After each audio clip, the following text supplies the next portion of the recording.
News, reviews, cooking, questions, and oh, the video responses. You're watching TDC Moncton. Hey folks, it's Nick.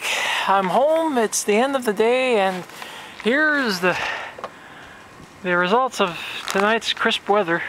Well, this is as much snow as fallen that hasn't been hit by layers, but as you can see, this is the fun thing. You can see the layers of ice from the melting. If you cut this, you'd actually get a better transection of it, but I'm not cutting it. That's not the point. I'm going to try something that I've seen a lot of people on YouTube doing, and I want to see if it's going to work here in New Brunswick. We've had minus 37 wind chill this morning, or minus 32 this morning. It's supposed to be minus 37 tonight. Right now it's FRETE, as we say it in French, or at least in Braillon.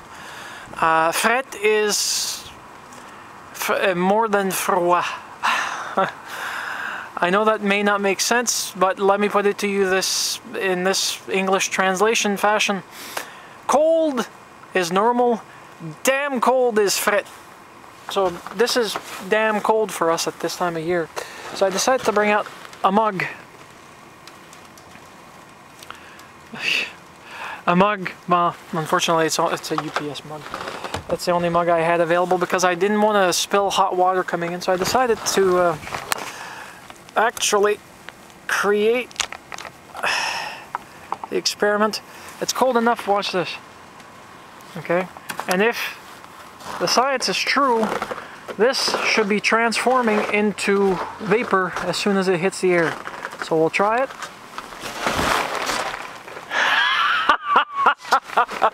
Whoa! There we go, folks. And I'll explain it to you right now before I forget why this phenomenon occurs. This water was boiled at just slightly above 100 degrees Celsius. The reason why this turns into vapor instead of just sloshing on the ground as tepid water is the fact that when you throw it in the air, the water molecules are excited enough to the point that they're already evaporating. This is almost similar to, how do they call it?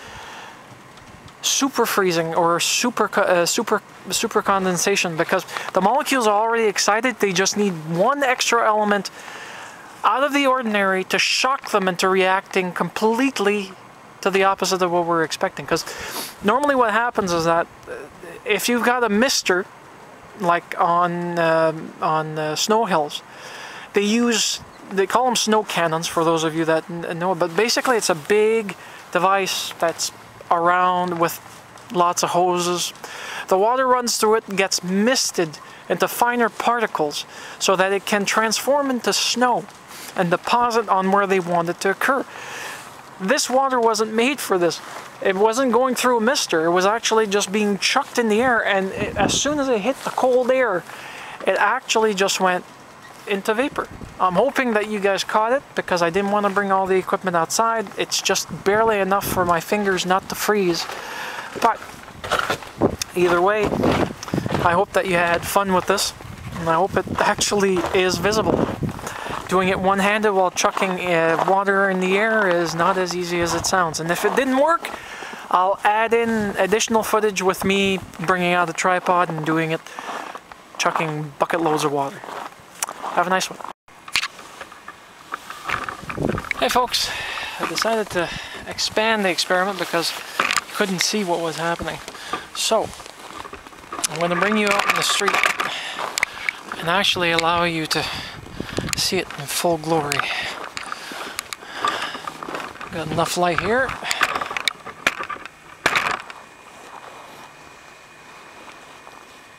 Now you may have to hear me yelling.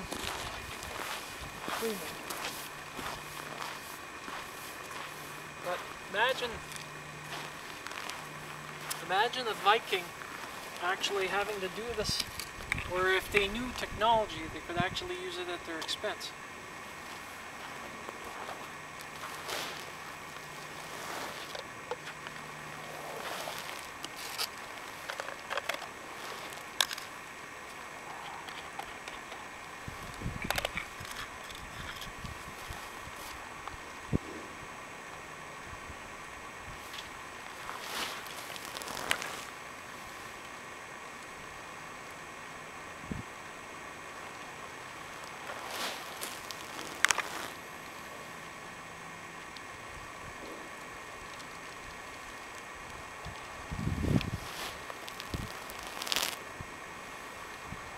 Now not all the water is evaporating because it's not as cold. It's minus 37 currently outside. They're saying that there's up to minus 38 that's going to be happening in the region.